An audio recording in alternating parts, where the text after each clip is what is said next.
want to be when you were a young girl? Did you have a hairdresser dream or an astronaut dream? Oh, do you know what? It's interesting. I've never been one of those people that's had an absolute clear vision.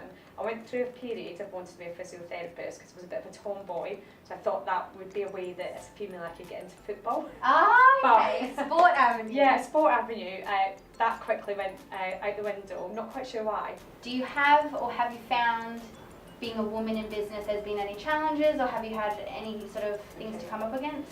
Good question. So, what would I say? Probably two things on that, which would be, as a woman in business, I think sometimes I found that I probably put myself under more pressure than what's necessary. So I find myself maybe internally judging myself or benchmarking myself in a way that's just not helpful. So rather than maybe sometimes having the kind of natural confidence that I've seen others have, I've maybe felt that I've had to work harder, I've had to demonstrate it more, I've had to have everything ready to go, and probably less willing to kind of put myself out there and take risks. And I think it's taken a while and it's taken confidence to trust myself that it doesn't all have to be sorted, that if you've got the right attitude, right skills, or even just passion, the skills will follow actually. So I think from a women in business perspective, I quite often talk to other women like me, and we do tend to kind of give ourselves a harder time than what's necessary.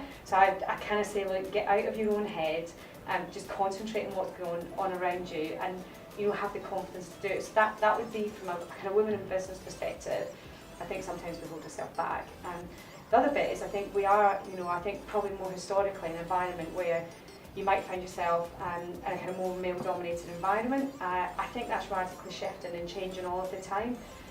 But again, having the confidence not to adjust yourself to what your environment is. Stay true to you. Stay true to you.